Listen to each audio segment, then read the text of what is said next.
Matthew Henry's Commentary on the Whole Bible. An exposition, with practical observations, of the book of the prophet Isaiah. Chapter 21. In this chapter we have a prophecy of sad times coming and heavy burdens. 1. Upon Babylon, here called the desert of the sea, that it should be destroyed by the Medes and Persians with a terrible destruction, which yet God's people should have advantage by, verses 1 to 10. 2. Upon Duma or Idumea, verses 11 and 12. 3. Upon Arabia or Kedar, the desolation of which country was very near, verses 13 to 17. These and other nations which the princes and people of Israel had so much to do with the prophets of Israel could not but have something to say to. Foreign affairs must be taken notice of as well as domestic ones, and news from abroad inquired after as well as news at home. Isaiah 21 verses 1 to 10. We had one burden of Babylon before, chapter 13, here we have another prediction of its fall. God saw fit thus to possess his people with the belief of this event by line upon line, because Babylon sometimes pretended to be a friend to them, as chapter 39 verse 1, and God would hereby warn them not to trust to that friendship, and sometimes was really an enemy to them, and God would hereby warn them not to be afraid of that enmity. Babylon is marked for ruin, and all that believe God's prophets can, through that glass, see it tottering, see it tumbling, even when with an eye of sense they see it flourishing, sitting as a queen. Babylon is here called the desert or plain of the sea, for it was a flat country, and full of lakes, or loughs, as they call them in Ireland, like little seas, and was abundantly watered with the many streams of the river Euphrates. Babylon did but lately begin to be famous, Nineveh having outshone it while the monarchy was in the Assyrian hands, but in a little time it became the lady of kingdoms, and, before it arrived at that pitch of eminency which it was at in Nebuchadnezzar's time, God by this prophet plainly foretold its fall, again and again, that his people might not be terrified at its rise, nor despair of relief in due time when they were its prisoners, Job 5 verse 3, Psalm 37 verses 35 and 36. Some think it is here called a desert because, though it was now a populous city, it should in time be made a desert. And therefore the destruction of Babylon is so often prophesied of by this evangelical prophet, because it was typical of the destruction of the man of sin, the great enemy of the New Testament church, which is foretold in the Revelation in many expressions borrowed from these prophecies, which therefore must be consulted and collated by those who would understand the prophecy of that book. Here is 1. The powerful eruption and descent which the Medes and Persians should make upon Babylon, verses 1 and 2. They will come from the desert, from a terrible land. The northern parts of Media and Persia, where their soldiers were mostly bred, was waste and mountainous, terrible to strangers that were to pass through it, and producing soldiers that were very formidable. Elam, that is, Persia, is summoned to go up against Babylon, and, in conjunction with the forces of Media, to besiege it. When God has work of this kind to do, he will find, though it be in a desert, in a terrible land, proper instruments to be employed in it. These forces come as whirlwinds from the south, so suddenly, so strongly, so terribly, such a mighty noise shall they make, and throw down everything that stands in their way. As is usual in such a case, some deserters will go over to them, the treacherous dealers will deal treacherously. Historians tell us of Gadatas and Gobrias, two great officers of the king of Babylon, that went over to Cyrus, and, being well acquainted with all the avenues of the city, led a party directly to the palace, where Belshazzar was slain. Thus with the help of the treacherous dealers the spoilers spoiled. Some read it thus: there shall be a deceiver of that deceiver, Babylon, and a spoiler of that spoiler, or, which comes all to one, the treacherous dealer has found one that deals treacherously, and the spoiler one that spoils, as it is expounded, chapter 33 verse 1. The Persians shall pay the Babylonians in their own coin, those that by fraud and violence, cheating and plundering, unrighteous wars and deceitful treaties, have made a prey of their neighbors, shall meet with their match, and by the same method shall themselves be made a prey of. 2. The different impressions made hereby upon those concerned in Babylon. 1. To the poor oppressed captives it would be welcome news, for they had been told long ago that Babylon's destroyer would be their deliverer, and therefore, when they hear that Elam and Media are coming up to besiege Babylon, all their sighing will be made to cease, they shall no longer mingle their tears with Euphrates streams, but resume their harps, and smile when they remember Zion, which, before, they wept at the thought of. For the sighing of the needy the God of pity will arise in due time, Psalm 12 verse 5. He will break the yoke from all their neck, will remove the rod of the wicked from off their lot, and so make their sighing to cease.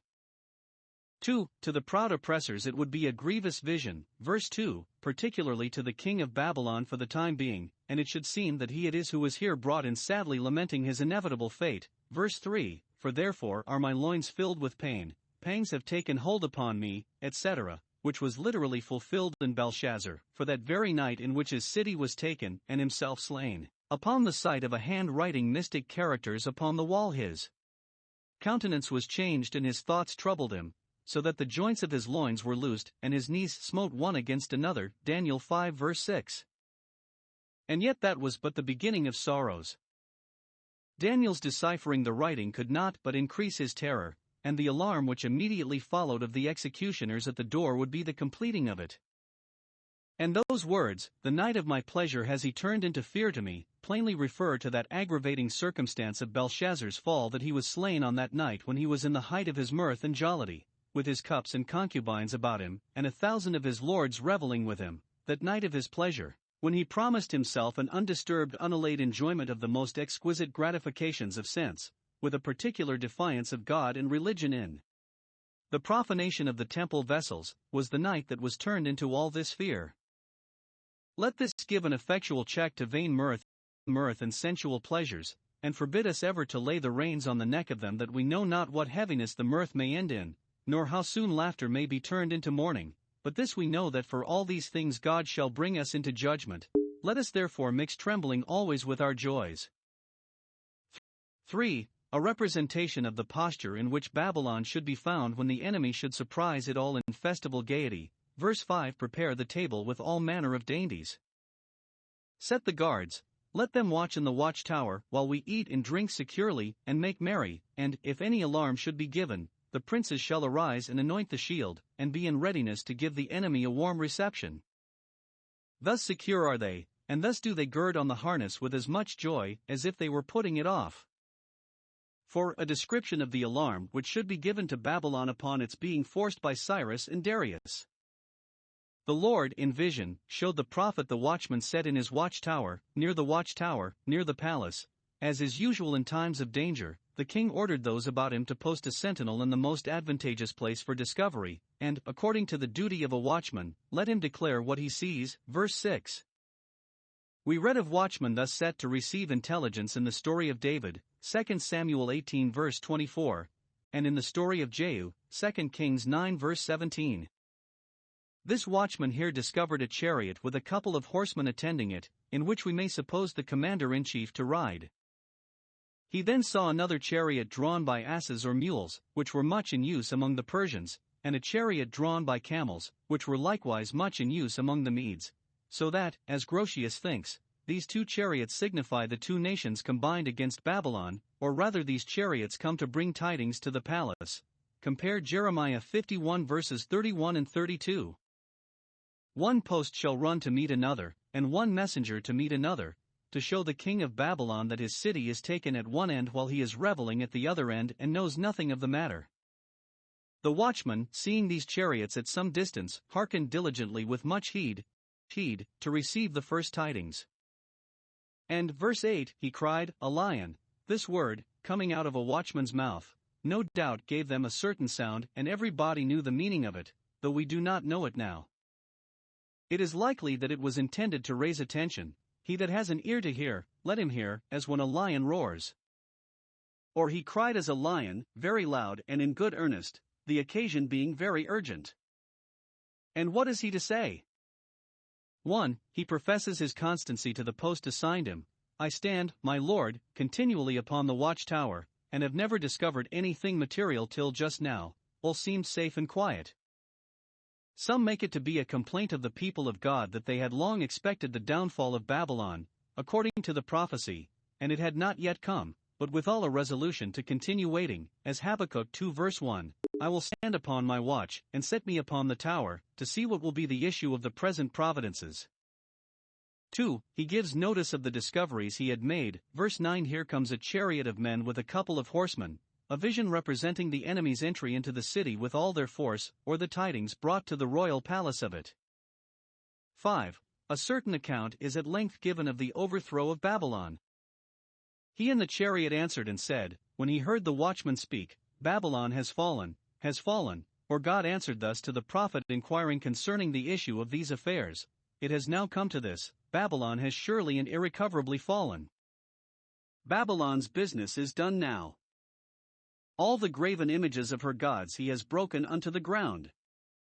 Babylon was the mother of harlots, that is, of idolatry, which was one of the grounds of God's quarrel with her, but her idols should now be so far from protecting her that some of them should be broken down to the ground, and others of them, that were worth carrying away, should go into captivity, and be a burden to the beasts that carried them. Chapter 46 verses 1 and 2. 6. Notice is given to the people of God, who were then captives in Babylon, that this prophecy of the downfall of Babylon was particularly intended for their comfort and encouragement, and they might depend upon it that it should be accomplished in due season. Verse 10. Observe. 1. The title the prophet gives them in God's name, O my threshing, and the corn of my floor. The prophet calls them his, because they were his countrymen, and such as he had a particular interest in and concern for, but he speaks it as from God, and directs his speech to those that were Israelites indeed, the faithful in the land. Note. 1. The church is God's floor, in which the most valuable fruits and products of this earth are, as it were, gathered together and laid up. 2. True believers are the corn of God's floor. Hypocrites are but as the chaff and straw, which take up a great deal of room, but are of small value, with which the wheat is now mixed, but from which it shall be shortly and forever separated. 3. The corn of God's floor must expect to be threshed by afflictions and persecutions. God's Israel of old was afflicted from her youth, often under the plower's plow, Psalm 129 verse 3, and the thresher's flail. 4. Even then God owns it for his threshing, it is his still, nay, the threshing of it is by his appointment and under his restraint and direction. The threshers could have no power against it, but what was given them from above. 2. The assurance he gives them of the truth of what he had delivered to them, which therefore they might build their hopes upon, that which I have heard of the Lord of hosts, the God of Israel, that, and nothing else, that, and no fiction or fancy of my own have I declared unto you. Note, in all events concerning the church, past, present, and to come, we must have an eye to God both as the Lord of hosts, and as the God of Israel, who has power enough to do anything for his church and grace enough to do everything that is for her good, and to the words of his prophets, as words received from the Lord. As they dare not smother anything which he has entrusted them to declare, so they dare not declare anything as from him which he has not made known to them. 1 Corinthians 11:23. Isaiah 21 verses 11 to 12. This prophecy concerning Duma is very short, and withal dark and hard to be understood. Some think that Duma is a part of Arabia, and that the inhabitants descended from Duma the sixth son of Ishmael, as those of Kedar, verse 16, 17, from Ishmael's second son, Genesis 25 verses 13 and 14.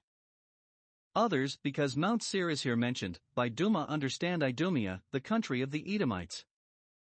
Some of Israel's neighbors are certainly meant, and their distress is foretold, not only for warning to them to prepare them for it, but for warning to Israel not to depend upon them, or any of the nations about them, for relief in a time of danger, but upon God only.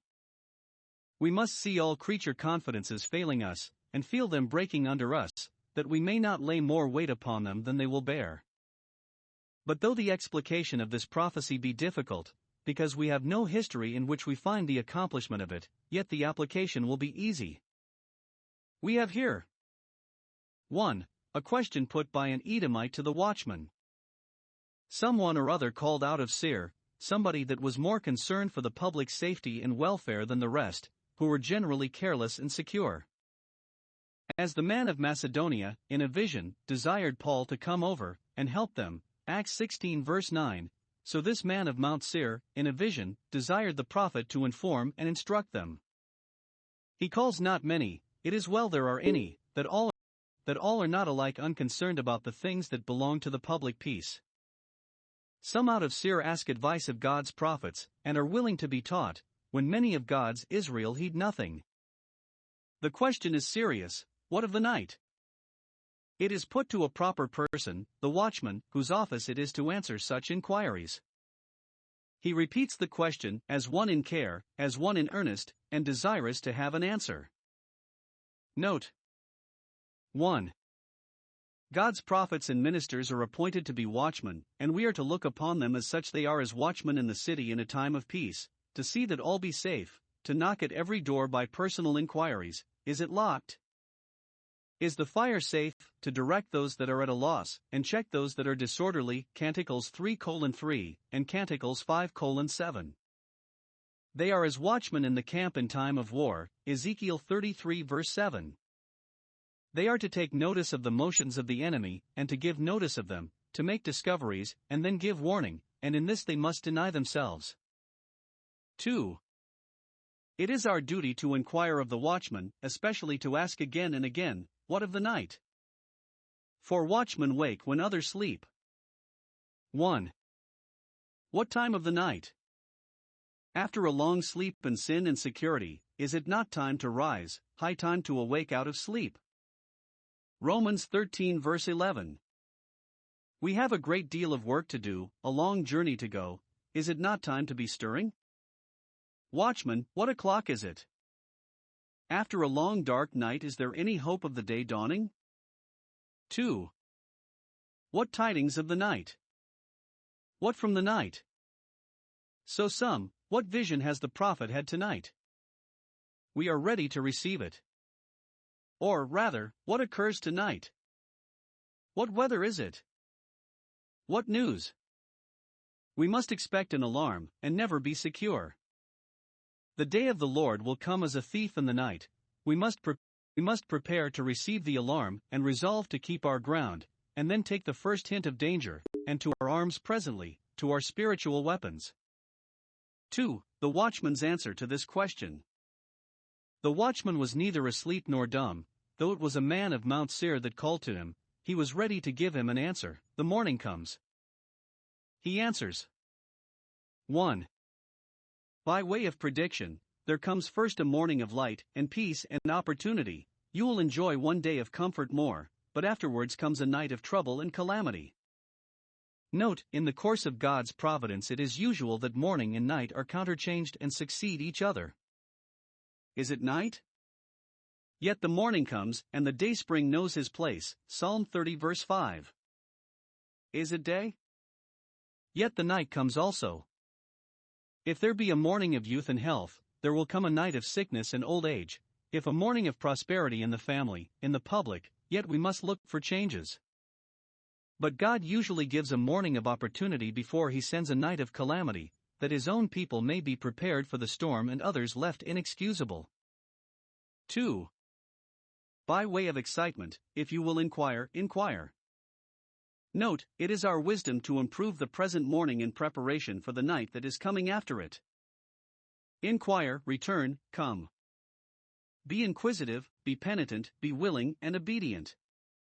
The manner of expression is very observable, for we are put to our choice what we will do. If you will inquire, inquire. If not, it is at your peril. You cannot say, but you have a fair offer made you. We are also urged to be at a point. If you will, say so, and do not stand pausing. What you will do, do quickly, for it is no time to trifle. Those that return and come to God will find they have a great deal of work to do, and but a little time to do it in, and therefore they have need to be busy. Isaiah 21 verses 13 to 17. Arabia was a large country that lay eastward and southward of the land of Canaan. Much of it was possessed by the posterity of Abraham. The Dedanim, here mentioned, verse 13, descended from Dedan, Abraham's son by Keturah. The inhabitants of Tema and Kedar descended from Ishmael, Genesis 25 verses 3 and 13, 15. The Arabians generally lived in tents, and kept cattle, were a hardy people, inured to labor. Probably the Jews depended upon them as a sort of a wall between them and the more warlike eastern nations, and therefore, to alarm them, they shall hear the burden of Arabia, and see it sinking under its own burden. 1. A destroying army shall be brought upon them, with a sword, with a drawn sword, with a bow ready bent, and with all the grievousness of war. Verse 15. It is probable that the king of Assyria, in some of the marches of his formidable and victorious army, took Arabia in his way, and, meeting with little resistance, made an easy prey of them. The consideration of the grievousness of war should make us thankful for the blessings of peace. 2. The poor country people will hereby be forced to flee for shelter wherever they can find a place, so that the traveling companies of Didanium, which used to keep the high roads with their caravans, shall be obliged to quit them and lodge in the forest in Arabia. Verse 13, and shall not have the wonted convenience of their own tents, poor and weather-beaten as they are. 3. They shall stand in need of refreshment, being ready to perish for want of it, in their flight from the invading army, O you inhabitants of the land of Tema, who probably were next neighbors to the companies of Dedanim, bring you water, so the margin reads it, to him that is thirsty, and prevent with your bread those that flee, for they are objects of your compassion. They do not wander for wandering's sake, nor are they reduced to straits by any extravagance of their own, but they flee from the sword. Tema was a country where water was sometimes a scarce commodity, as we find, Job 6 verse 19, and we may conclude it would be in a particular manner acceptable to these poor distressed refugees. Let us learn hence. 1. To look for distress ourselves. We know not what straits we may be brought into before we die. Those that live in cities may be forced to lodge in forests, and those may know the want of necessary food who now eat bread to the full. Our mountain stands not so strong, but that it may be moved, rises not so high, but that it may be scaled. These Arabians would the better bear these calamities because in their way of living they had used themselves to hardships. 2. To look with compassion upon those that are in distress, and with all cheerfulness to relieve them, not knowing how soon their case may be ours. Bring water to those that are thirsty, and not only give bread to those that need and ask it, but prevent those with it that have need. Give it to them unasked. Those that do so shall find it remembered to their praise, as, according to our reading, it is here remembered to the praise of the land of Tema, that they did bring water to the thirsty, and relieved even those that were on the falling side. 4. All that which is the glory of Kedar shall vanish away and fail. Did they glory in their numerous herds and flocks? They shall all be driven away by the enemy. It seems they were famous about other nations for the use of the bow in battle, but their archers, instead of foiling the enemy, shall fall themselves, and the residue of their number, when they are reduced to a small number, shall be diminished. Verse 17, their mighty able-bodied men, and men of spirit too, shall become very few, for they, being most forward in the defense of their country, were most exposed, and fell first, either by the enemy's sword or into the enemy's hand. Note, neither the skill of archers, though they be ever so good marksmen, nor the courage of mighty men can protect a people from the judgments of God, when they come with commission, they rather expose the undertakers. That is poor glory which will thus quickly come to nothing. 5. All this shall be done in a little time, within 1 year according to the years of a hireling, within 1 year precisely reckoned, this judgment shall come upon Kedar. If this fixing of the time be of no great use to us now, because we find not either when the prophecy was delivered, or when it was accomplished, yet it might be of great use to the Arabians then, to awaken them to repentance, that, like the men of Nineveh, they might prevent the judgment when they were thus told it was just at the door. Or, when it begins to be fulfilled, the business shall be done, be begun and ended in 1 year's time. God, when He please, can do a great work in a little time. 6. It is all ratified by the truth of God. Verse 16, thus hath the Lord said to me, you may take my word for it that it is His word, and we may be sure no word of His shall fall to the ground. And again, verse 17, the Lord God of Israel hath spoken it, as the God of Israel, in pursuance of His gracious designs concerning them, and we may be sure the strength of Israel will not lie.